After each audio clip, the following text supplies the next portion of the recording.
नमस्कार दोस्तों। आप भी चाहते हैं कि आपके टेरेस गार्डन में खूब ढेर सारी सब्जियां और फ्लावरिंग हो, तो मैं आपको बताऊं कि इसके पीछे राज क्या है। तो ऑर्गेनिक चीज़ें अगर छत पे हो जाएं तो क्या कहने। तो उसके पीछे जो कमाल होता है वो सारा कमाल तो मिट्टी का ही होता है। यानी जो सॉयल मिक्सचर आप बनाते हैं तभी ये इस तरह की फ्लावरिंग और फ्रूटिंग, तरह तरह के फ्लावर हमारे टेरेस पर, और सारी खूबसूरती जो होती है पेड़ पौधों से।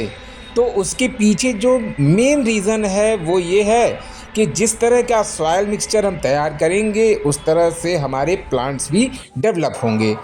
तो चलिए आपको मैं बताता हूँ कि मैं किस तरह से अपने सॉयल मिक्सचर को अपने पौधों के लिए, अपने जो सॉयल मिक्सचर हैं यानी जैसे उनकी रिक्वायरमेंट होती है उस तरह से कैसे मैं तैयार करता हूँ। तो मेन प्रोसेस तो लगभग सारे पौधों के लिए एक ही है। कुछ ही पौधे ऐसे हैं जिनके लिए अलग तरीके से आपको अप्लाई करना होता है। तो आज मैं बताऊंगा एक सामान्य सी मिट्टी कैसे आप तैयार करें। तो उसके लिए एक बड़ा ग्रो बैग ले लें। तो उसमें सबसे पहला काम आप करें कि कुछ मिट्टी ज़रूर डाल दें नीचे। थोड़ा सा नीचे वेट ज़्यादा रहना चाहिए। तो थोड़ी एक एक लेयर मिट्टी की बिछा करके, और जो सूखी पत्तियां आपके पास हों, तो दोस्तों ध्यान रखिए कि पेड़ पौधों से गिरने वाली जो सूखी पत्तियां होती हैं उनको आपको फेंकना नहीं चाहिए। कहीं भी कलेक्ट करके रख ले, वो सूखी हो। हाँ, उसमें जो घास वगैरह हो उनको निकाल के बाहर कर देना चाहिए, जिससे कि बाद में वो डेवलप ना हो जाएं।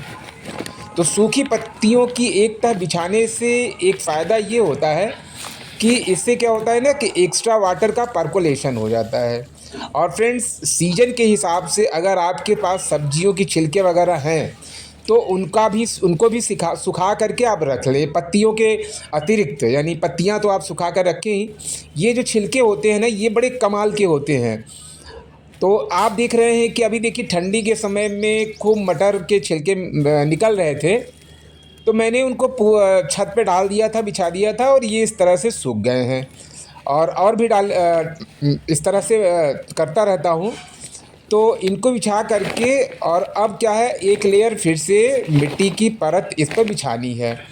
तो ये देखिए एक दूसरे बैग में मैंने गार्डन की सॉयल ऑलरेडी रखी हुई है, और इसमें जो भी लम्स हैं यानी जो मिट्टी के बड़े ढेले हैं उनको थोड़ा सा चूर चूर कर लेना चाहिए, और जो भी इसमें कंकड़ पत्थर हो उनको भी निकाल करके बाहर कर लें। तो ये मिट्टी की एक तह मैंने फिर से बिछा दिया है, और उसके बाद ये जो मटर के जो छिलके आपने देखा उनको भी मैंने बिछा दिया एक लेयर। अब जो मेन मिट्टी है यानी मेन सॉइल मिक्सचर, उसको कैसे तैयार किया जाएगा ये प्रोसेस मैं आपको बताऊंगा। तो आप से निवेदन है कि आप वीडियो को पूरा देखें बिना स्किप किए, क्योंकि अगर हम कोई इन्फॉर्मेशन आपको देना चाह रहे हैं और अगर आप स्किप करके देखेंगे तो आपको कोई भी फ़ायदा नहीं होगा। तो अगर आप गार्डनिंग लवर हैं तो इस वीडियो को आप प्लीज़ पूरा देखें, पूरा प्रोसेस देखें कैसे सॉइल मिक्सचर तैयार किया जाता है, क्योंकि सारा राज यानी गार्डनिंग की सफलता का जो सारा सेक्रेट है वो मिट्टी, ये सॉइल मिक्सचर में ही होता है। तो एक साइड में आप देख रहे हैं ये मिट्टी है, तो मिट्टी हमेशा रेतीली होनी चाहिए, इस बात का ध्यान रखें। और बगल में आप देख रहे हैं गोबर कंपोस्ट है।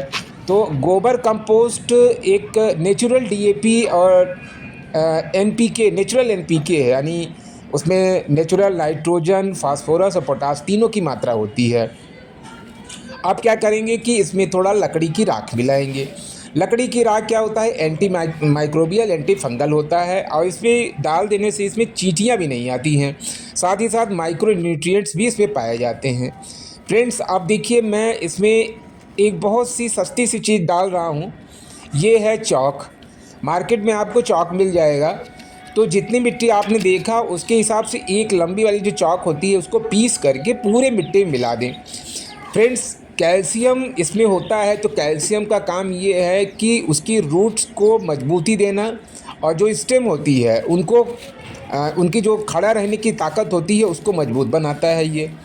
तो ये बहुत ज़रूरी है, और इसके और भी फ़ायदे हैं। और ये देखिए अब मैं इसमें नीम की खली मिला दे रहा हूँ।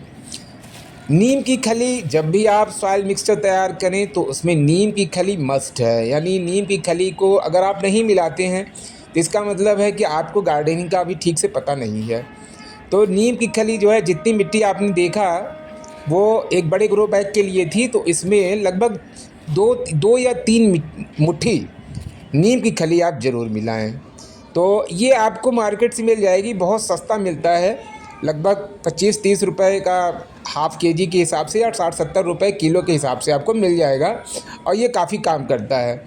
अब क्या करेंगे, थोड़ा सा डीएपी का जो इसकी जो छोटी छोटी गोलियां होती हैं, डाई अमोनियम फास्फेट, इसको मिला देंगे। याद रखिए कि ये बस अब ये एक बार यानी फर्स्ट और लास्ट, इसके बाद जब पौधा लगा लेंगे तब डीएपी का प्रयोग नहीं करना होगा। याद रखिए कि हम मिट्टी को फिर से नया कर रहे हैं, मिट्टी में नई जान डाल रहे हैं, क्योंकि यही मिट्टी ऑलरेडी कई बार जो है हमको प्लांट्स को मतलब उसमें फ्लावरिंग फ्रूटिंग सब हो चुकी है। तो अब मिट्टी की ताकत को फिर से बढ़ाने के लिए ऐसा कर रहे हैं। अब क्या करेंगे कि जो सूखे जो छिलके थे उनके ऊपर अब इसकी परत बिछाएंगे। तो आप दोस्तों देख रहे हैं कि अब ये मिट्टी जो है काफ़ी महीन है, इसमें बिल्कुल भी ज़रा सा भी छोटे छोटे कंकड़ पत्थर भी नहीं रहने चाहिए।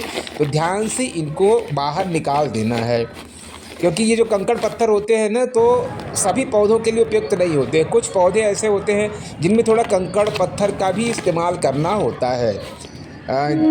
ऐसे पौधे जिनमें बहुत ज़्यादा पानी पर्कोलेशन की ज़रूरत होती है, वाटर ऐसा हो कि पर्कोलेट हो जाए, बह जाए, तो बहुत से पौधे ऐसे होते हैं। तो फ्रेंड्स, ये जो है जो मिट्टी मैं तैयार कर रहा हूँ एक जनरल सभी पौधों के लिए, एक सामान्य से पौधों के लिए है। अब ये तैयार हो चुकी है, तो ऊपर से एक बार फिर से मैं राख की, यानी जो लकड़ी की राख है उसका एक लेयर फिर से बिछा दे रहा हूँ, और एक लेयर पतली सी एक लेयर जो है नीम की खली का भी बिछा दे रहा हूँ। अब आप सोच रहे होंगे कि इसमें पौधा लगाएंगे, लेकिन नहीं, अभी देखिए कम से कम 5 दिन इसमें हल्का सा वाटरिंग करके इसको ऐसे ही छोड़ देंगे।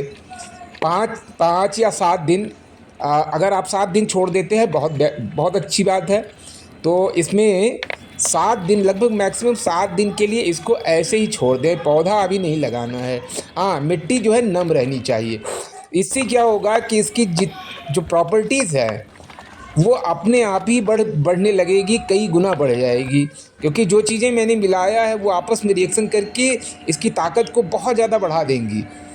तो दोस्तों, ये वीडियो आपको कैसा लगा आप कमेंट करें। अगर आपको ये इन्फॉर्मेटिव लग रहा हो तो मेरे चैनल को लाइक करें, सब्सक्राइब करें। तो इसे तब मिलते हैं दूसरे वीडियो के साथ, तब तक के लिए हैप्पी गार्डनिंग।